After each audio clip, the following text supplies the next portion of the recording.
और केजरीवाल का धड़न तख्ता आप हो गई साफ। ये बात कही जा रही है कि आप हो गई साफ और मोदी की महिला और मिडिल क्लास ने आपको कर दिया है साफ। नरेंद्र मोदी की क्या कामयाबी का राज है? वो इलेक्शंस कैसे जीत जाते हैं?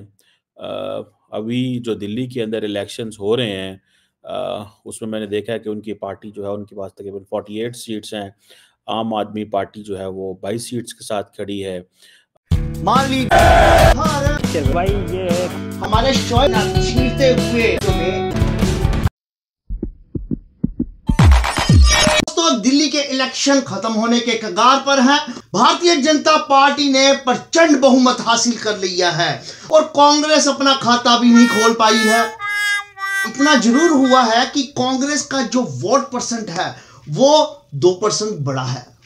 आम आदमी पार्टी का जो वोट परसेंट कम हुआ है वो थोड़ा सा कांग्रेस की तरफ भी चला गया है और उसका बड़ा हिस्सा बीजेपी की तरफ गया है। अब आम आदमी पार्टी को लीड कौन करेगा? क्या केजरीवाल जी ही लीड करते रहेंगे या फिर भगवंत मान जी आम आदमी पार्टी को लीड करेंगे या फिर अवध ओझा करेंगे? ये बातें हो गई राजनीति की। अब हम बातें करेंगे कि पाकिस्तानी क्या बोल रहे हैं अरविंद केजरीवाल की हार पर और नरेंद्र मोदी की जीत पर। दिल्ली इलेक्शन के बारे में पाकिस्तानियों का क्या है कहना, सुनिए, वीडियो पूरी देखिएगा, वीडियो को स्किप मत कीजिएगा। आपका होस्ट एंड दोस्त अभिषेक गौड़। और केजरीवाल का धड़न तख्ता आप हो गई साफ। ये बात कही जा रही है कि आप हो गई साफ और मोदी की महिला और मिडिल क्लास ने आपको कर दिया है साफ। यहां तक खबर आ चुकी है कि केजरीवाल ने एक्सेप्ट कर लिया है, एडमिट कर ली है अपनी डिफीट, क्योंकि इस वक्त जो मेरे सामने अभी जो नंबर्स आ रहे हैं वो 48 बीजेपी के हैं और 22 केजरीवाल के हैं। तो इतना बड़ा गैप ये फिल नहीं हो सकता।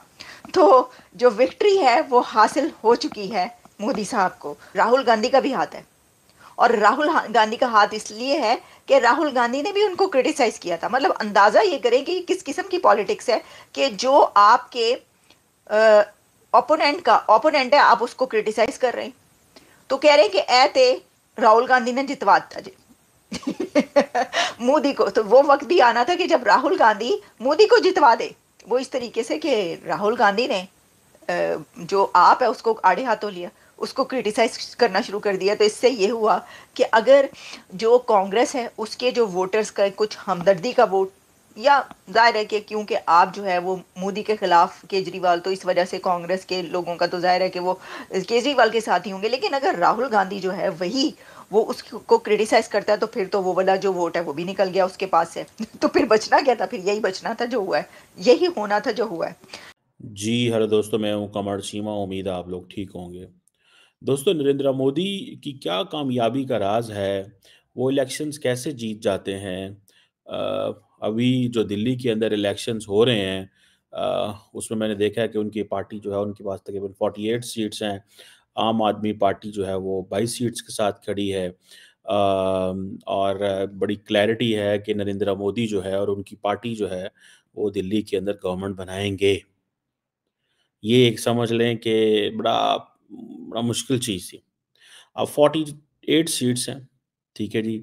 70 मेंबर की लेजिस्लेटिव असेंबली है। आम आदमी पार्टी के पास 22 सीट्स हैं, as per the election commission of India का ये जो डाटा है। अब क्वेश्चन ये है कि ऐसी पार्टी जो जीतती है, हाफ ऑफ हाफ जो मार्क जीती है, 35 जीतती है, वो गवर्नमेंट बना सकती है।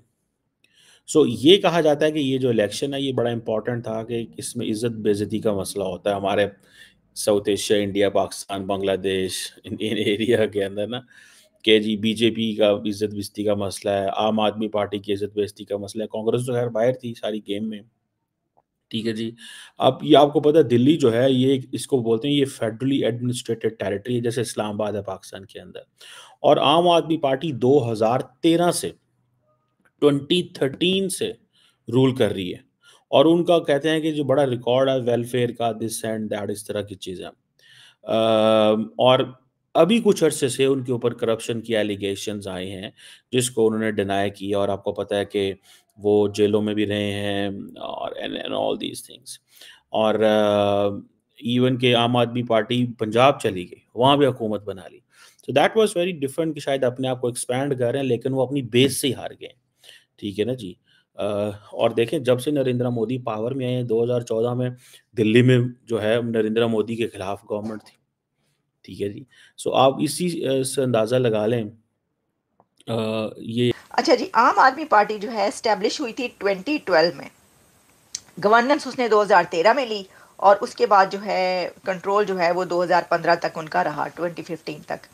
और इसके अंदर जो budget focus on the middle class, जो बात ये कही जा रही है कि प्राइम मिनिस्टर नरेंद्र मोदी जो यूनियन बजट है वो उन्होंने कहा है कि seems to have paid off as Delhi decided to give BJP a chance after 27 years with a focus on the middle class. The union finance minister announced a big tax relief to middle class just 3 days before the elections. Obviously ये तो होना ही था, ऐसे होना ही सही।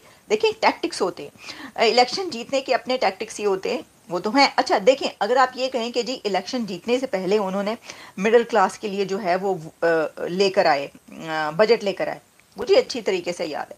जब हमने इससे पहले वाले बजट पे प्रोग्राम किया था तो उसमें हमने कहा था कि मिडिल क्लास के लिए देखें कितना काम किया, देखें मिडिल क्लास के लिए क्या क्या किया।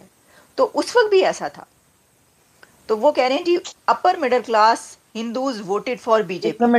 ओके, तो ठीक है, कांग्रेस वोट और गिरा 20-25% दिल्ली असेंबली इलेक्शंस एग्जैक्टली। तो ये जो बजट है ना मिडिल क्लास का, ये उन्होंने अभी नहीं बनाया, ये हम देख रहे हैं कि कई सालों से जो बजट आ रहा है मोदी पार्टी का वो मिडिल क्लास के लिए होता है, लेडीज़ के लिए होता है। उन्होंने देखे ना किसानों, ख़ास तौर पर जो ख़वातीन हैं उनको जो लैंड रिफॉर्म्स और लैंड में कितना हिस्सा दिया, ये सब इसके ऊपर भी हम क्योंकि प्रोग्राम्स कर चुके हैं। ये ऐसी चीज़ें हैं, पूरी दुनिया में इसके ऊपर प्रोग्राम्स हुए।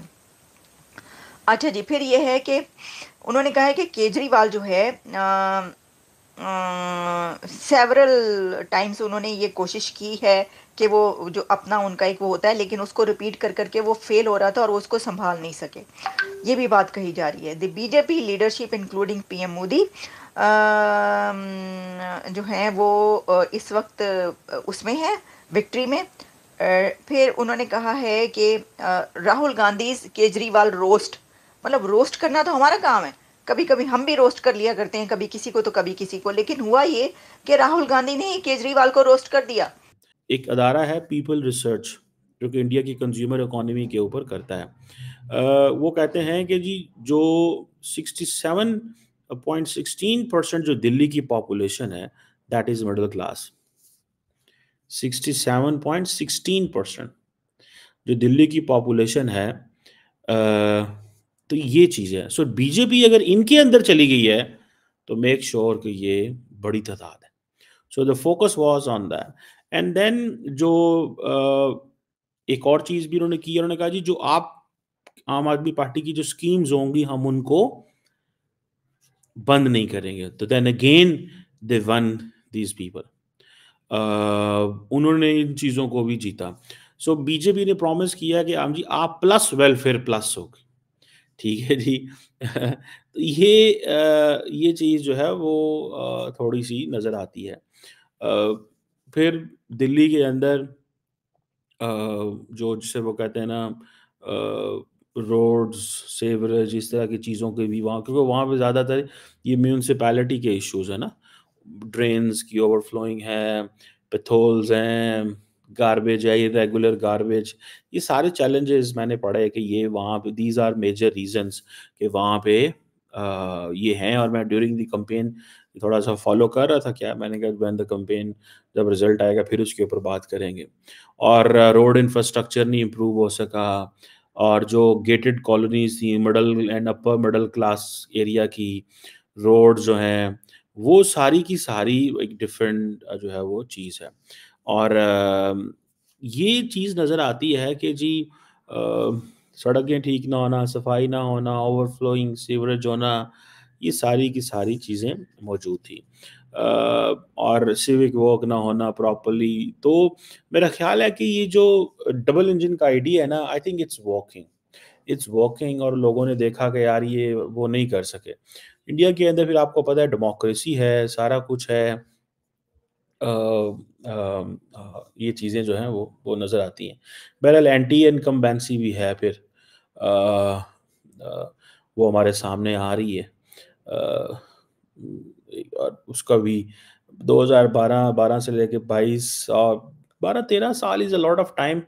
बहुत ज़्यादा बड़ा अरसा होता है, ये कोई थोड़ा अरसा नहीं है 12-13 साल के अंदर। ठीक है जी।